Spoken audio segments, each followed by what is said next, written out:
Happy Monday and welcome to Charting with Mr. Dan Murrell, our Hello. weekly box office report, Dan. 2018. 2018 already. It's been a while since we have charted. I know, here I'm on the looking show. forward to the charts because, surprise, Jumanji. Jumanji. We all knew that Star Wars The Last Jedi was going to be the box office force, no pun intended, to be reckoned with. What a lot of people I don't think saw coming, at least not to the strength, is Jumanji. It is in its third week of release, and it has wrested box office control from The Last Jedi. Jumanji is the #1 movie here in America in its third weekend. It only took a 25% drop in its third weekend, which is any kind of 20% drop for any movie is great. But for this to be in its third weekend, $37 million, that's not much less than it opened with. Mm-hmm. Now, the opening weekend, the week that it opened, Christmas weekend, was a weird weekend. I saw a lot of people looking at like the numbers for Last Jedi and saying like, oh my God, this drop-off is insane. It's like a 70% drop-off. I read a couple of reports and it's like, slow your roll. Christmas Eve was on a Sunday. New Year's Eve was on a Sunday. So it's made tracking how these movies are doing from weekend to weekend a little difficult because Christmas Eve and New Year's Eve traditionally kind of a dead zone for movie going. Christmas Day and New Year's Day, the business picks up. Yeah. So it's been a bit of an anomaly when those days fall on Sundays for you to go from weekend to weekend and draw any kind of conclusion whatsoever. So I know a lot of people over the break, I saw some tweets saying like, oh, did you see the drop that The Last Jedi made in its second weekend? Well, part of that was due to the fact that it's almost impossible to chart that from week to week when Christmas Eve is on a Sunday, because the next day is when most people go to the movies.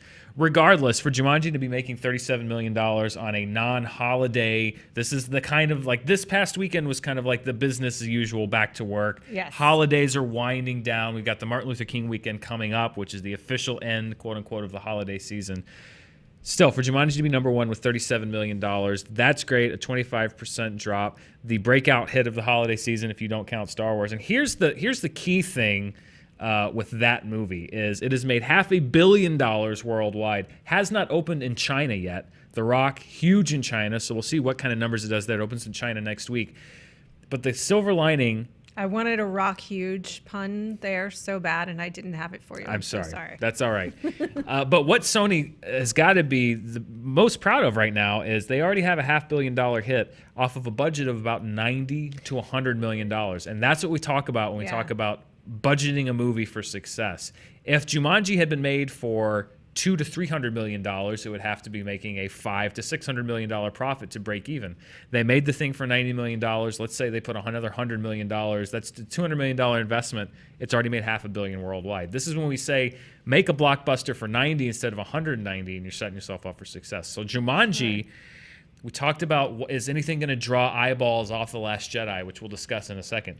We thought maybe that's Coco, maybe that's Wonder, maybe it's some of the movies opening in the family space. It turns out that Jumanji has kind of countered a lot of the conventional wisdom that you can't open a big blockbuster against Star Wars. They gave Star Wars a week. Jumanji comes out, and it's doing great. And it is, we'll see, is it siphoning eyeballs off The Last Jedi? I want to look at those numbers in a second.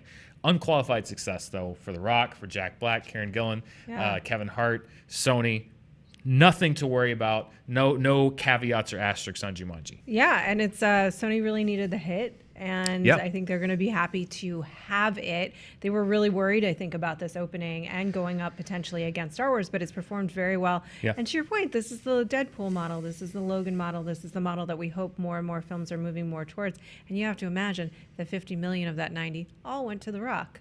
And The Rock, I think, is probably getting a nice hefty chunk of that I think money. He's getting a good chunk of that. Probably not 50 million, but he probably does deserve it.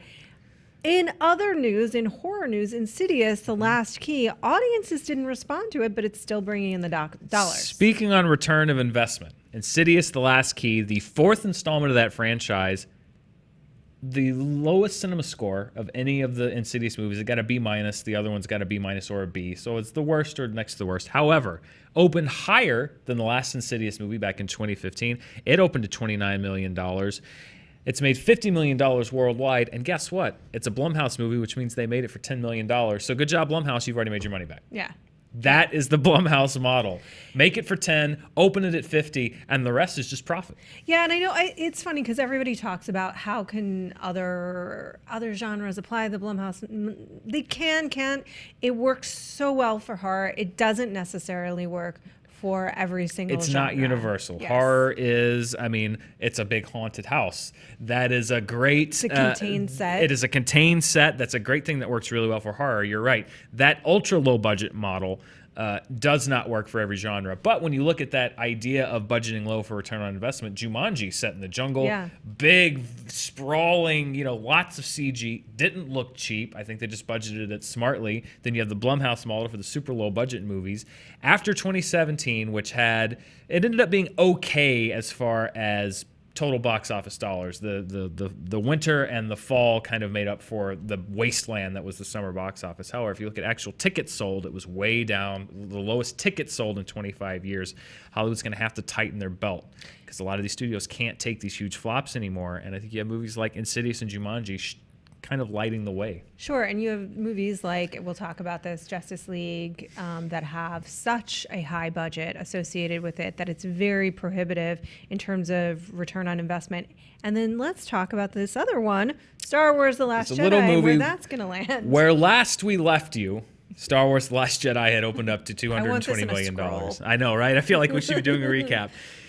It is now, it's in third place. Still, though, again, $23 million in third place, not bad. This movie opened massively as expected, but if you look at the week-to-week drops, it's now performing almost identically to how Rogue One dropped. Rogue One had $22 million in its fourth weekend, took a 55% drop. Last Jedi made 23.7 in its fourth weekend, took a 54.8% drop. These are the kind of weekends where now we can compare year to year how the weekend goes. If this trend continues, The Last Jedi is going to end up with a gross of around $630 to $650 million. That would be fifth place all time on the domestic list. Not too shabby. It'll knock the Avengers out. It'd be about a 33% drop as far as gross goes, at least domestically, from The Force Awakens, which doesn't sound great for a sequel to drop a third from its predecessor. But what you have to understand is The Force Awakens was a massive phenomenon. It's made almost $1 billion domestically. You cannot apply that metric to a single movie that has a sequel. There's big movies and then there's phenomenon. Yeah. That's what The Force Awakens was. And they must know that, particularly after Rogue One. However, I do wonder if they were examining the success of The Last Jedi, because if it's doing the same business as Rogue One, I wonder if they're going to rethink this every year model. Well, here's what we can point to. Empire dropped off about 32% from the gross of Star Wars back in the day. Star Wars made a certain amount of money, and Empire dropped off by about a third. So those numbers are about the same. Nothing unusual, nothing there. There would be a bigger drop percentage-wise than Attack of the Clones took gross-wise from Phantom Menace, than Age of Ultron took from Avengers. The reason I'm using these are movies that transcended hit status to all-time hit phenomenon status. 30 to 35% is the norm. The Last Jedi is falling in there. So for people that are saying, like, look at this huge gulf between the amount of money, percentage-wise, it's about on track. What you have to look at is the international numbers and also how it's performing now, what its legs are going to be. Internationally, it opened in its last market this past weekend. It opened in China. Now, China, we talked about this before the break, not a good market for Star Wars. It actually didn't even open number one. It grossed about $28 million. Force Awakens and Rogue One are both going to... Force Awakens is definitely going to outgross The Last Jedi in China. Rogue One is probably going to outgross The Last Jedi in China.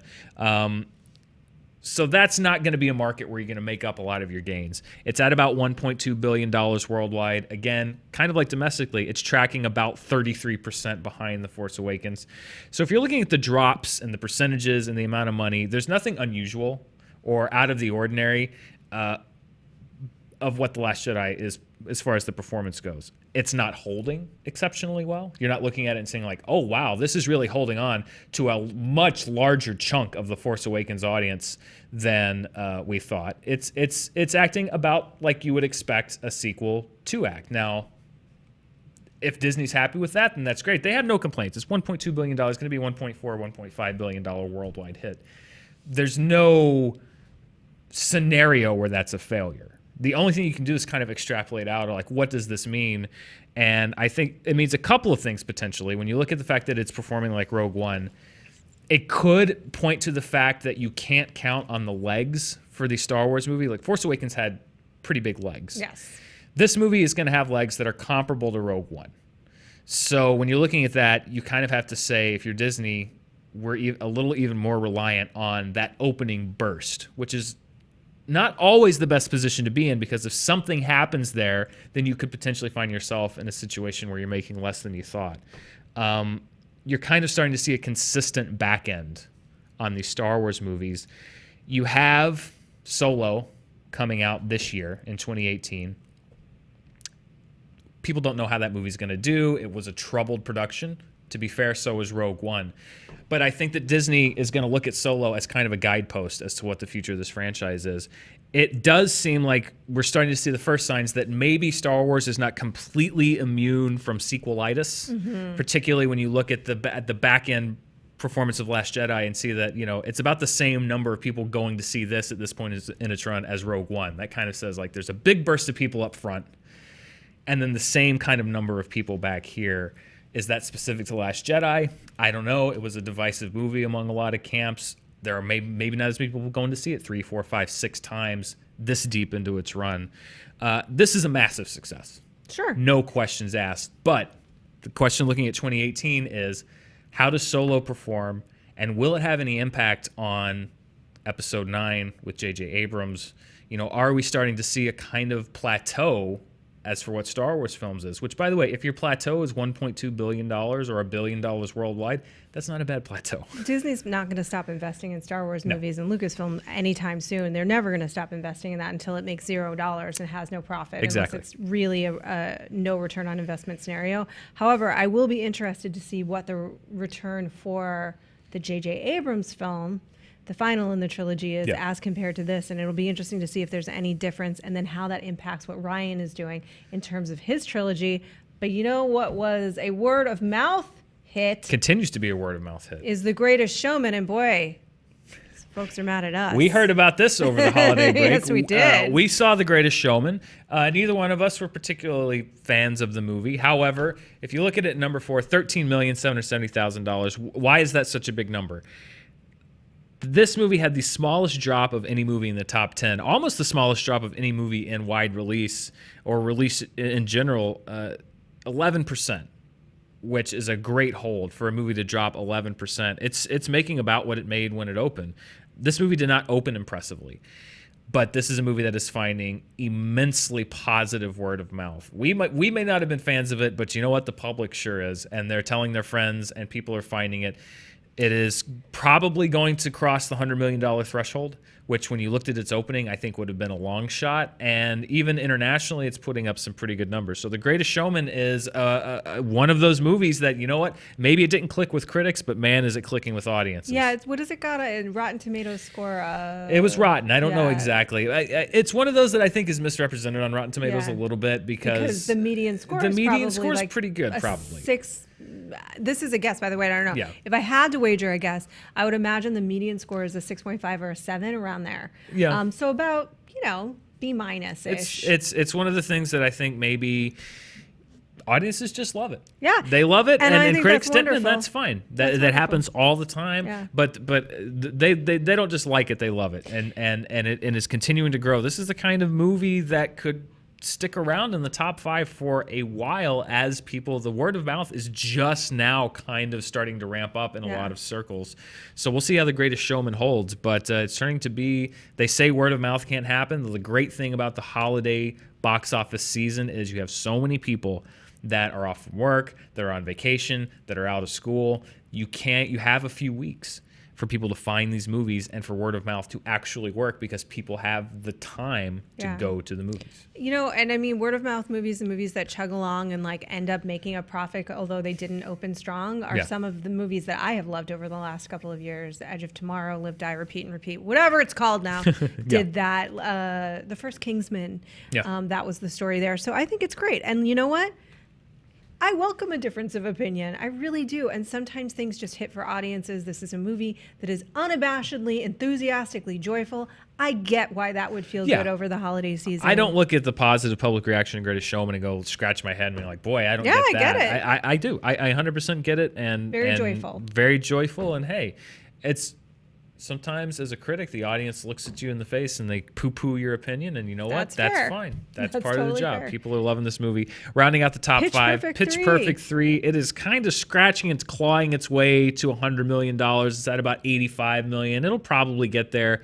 It's still going to grow substantially less than Pitch Perfect 2, which means it's probably as good that they picked now to end that franchise. It'll do all right, but it's certainly not going to be on the same level as Pitch Perfect 2. So, not a disappointment necessarily for them, but probably a good time to hang up the acapella. Quit. Time to quit. Quit it. A little filmmaker named Steven Spielberg is making hay on the per screen this week. He is, yeah. Looking at the top per screen average, The Post takes the crown, 36 screens, $47,000 a screen. Phantom Thread was a close second. It's grossing about $40,000 in 6 theaters.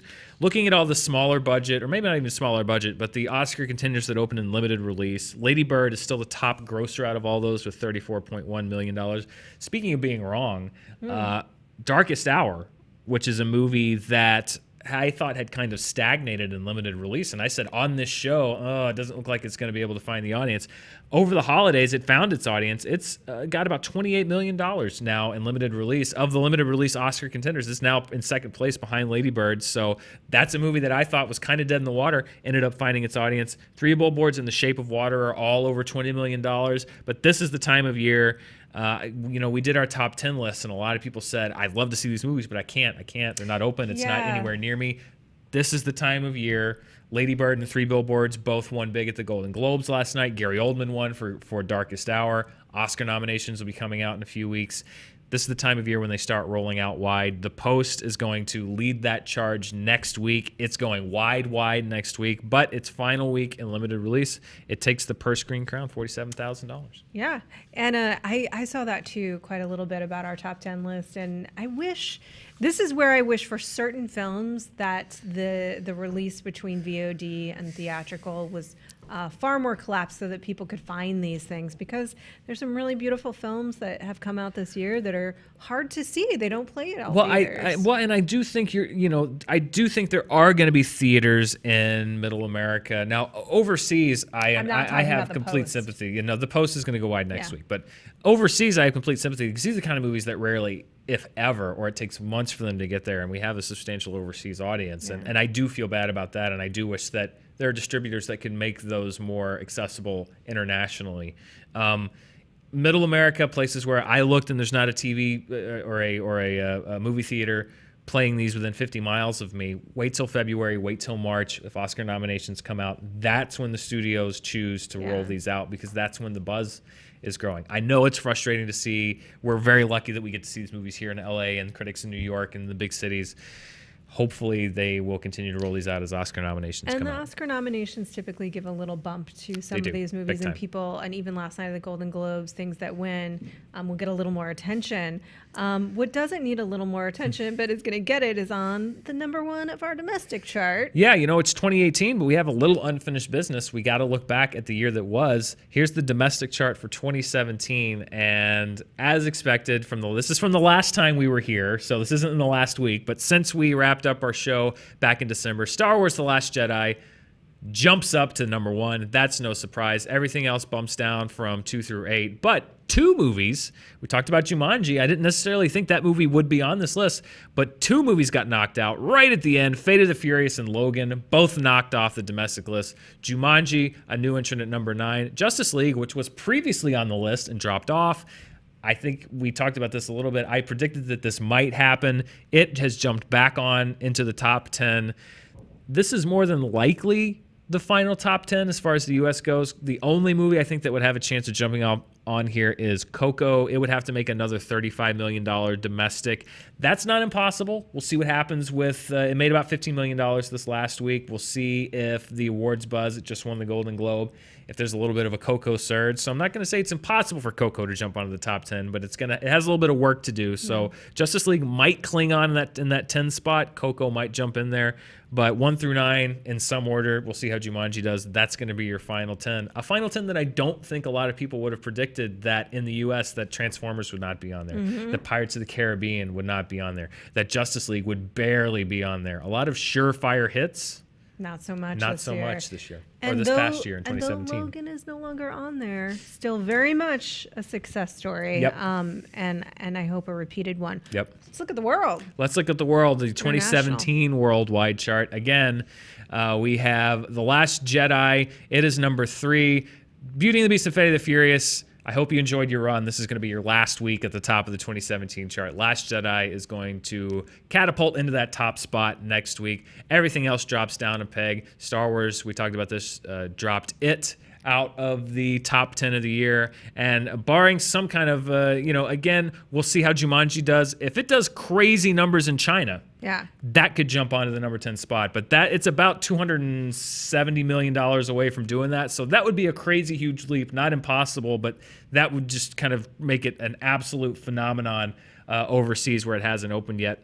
Not impossible, but again, a lot of work to do. But yeah, no Transformers on that list. I'm hoping that this is a sign of a new age where, maybe people are saying, let's not just count these kind of tired franchises as automatic victories. Let's either put the work into making a quality movie, or include Minions. Hang up our cleats. Or put Minions in it, which apparently works forever. You can just make $1 billion. Yes, exactly. Include Minions, $1 billion. That's the math on that. But Roth, we have new charts. We have new charts, including fresh little baby charts with very few things on them that we're going to fill up over the course of the year. Let's look at the 2018 worldwide chart. Look what's number 1 right now, Roth. Paddington 2. All right. I have talked quite a little bit about Paddington and Paddington 2 on this channel, and I am doing this for us. Dan Murrell is going to watch Paddington and Paddington 2 so that we can review the Little Bear film this week, and it's already number 1. It's already number 1. It's opened in dozens. It's only been a week of the year, though. It's only been a week of the year. It's opened in dozens of international markets last year, actually, at the end of 2017. It's already banked $50 million from the UK. No surprise there. They love Paddington in the UK. Will the US love Paddington? We'll find out. It opens here this week. One of the rare times that the US and Canada, North America, are actually kind of at the tail end of the release structure for a movie. So we get to see Paddington 2 this week. I'm sure there are some people that have been delighted by it around the world already. This lady has been delighted already. And I learned a new word. Yep. A very British word in it that I'm going to be referencing. We got to interview the Hughes, Grant and Bonneville for this. And the word is tickety-boo. Tickety-boo. Tickety-boo. Okay. So you can look up that word and learn more British words later this week with I think they might have been messing with you, but we'll look up that word later. That's a real word. Tickety-boo. It's in the movie. If you say so. Tickety-boo. And 2018 domestic chart, Insidious 4. I mean, Jason Blum, just take a screenshot of that, because right now you're the top of the U.S. domestic box office for the week. NA, of course. No other wide releases to put on there. There's a few independent releases, but Insidious The Last Key right now, top of the chart. But next week, you're probably going to see 4 additional movie titles on that list, because we have the aforementioned Paddington 2 opening here in the U.S.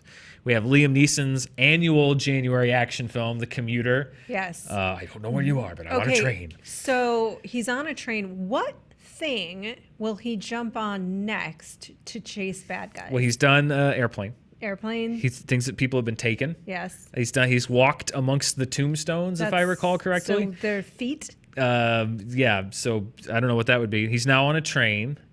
So blimp, dirigible. Just a blimp. The Goodyear blimp. Maybe like a rocket. A rocket. Could be space. a rocket. Neeson in space. I'm going to say space. Happen. He's going to join the cast of The Fast and the Furious for the next one, and they will go to space. I would calling it now. Kind of watch that. Okay. Also this opening. This is where I want to see him go, and this is I've pitched this so many times. Yes. But the Leftovers Taken crossover, everyone's taken Liam Neeson's After God.